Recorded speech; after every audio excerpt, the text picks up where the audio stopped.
बुलढाण्यातील मेहकर तालुक्यामध्ये ब्रह्मपुत्रीमध्ये पिकांचं मोठं नुकसान झालेलं आहे। पावसामुळे शेती पिकांचं नुकसान झाल्याची माहिती मिळते। शेतकऱ्यांवरती त्यामुळे संकट ओढावलंय। तात्काळ पंचनामे करून नुकसान भरपाईची मागणी यावेळेला शेतकऱ्यांकडून करण्यात येते।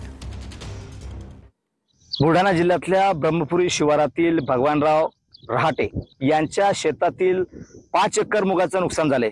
गेल्या 15 दिवसापासून आपण जर बघितलं तर बुलढाणा जिल्ह्यामध्ये मुसळधार पाऊस होतोय आणि यामुळे शेतकऱ्यांच्या शेतातील जे उन्हाळी पीक आहे त्याचं फार मोठं नुकसान झालेलं आहे।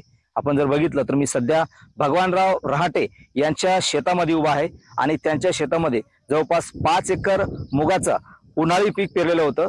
मात्र ऐन काढणीच्या वेळेला म्हणजे त्यांनी शेतामध्ये मूग जो आहे तो सोंगून टाकलेला होता आणि अक्षरशः पावसानं या ठिकाणी थैमान घातलं आणि शेतामध्ये सध्या बघितलं तर पावसाचं पाणी त्यांच्या शेतामध्ये साचलेलं आहे। शेताला या ठिकाणी तलावाचं स्वरूप आलेलं आहे आणि ज्या काही मुगाच्या कवळ्या ज्या आहेत त्या शेतामध्ये टाकून ठेवल्या होत्या त्या संपूर्ण पाण्याखाली गेलेल्या आहेत आणि या मुगाला सध्या आता अंकुर फुटलेले आहेत। कॅमेरामन निलेश देशमुखसह गणेश सोळंकी, TV9 मराठी, ब्रह्मपुरी, बुलढाणा।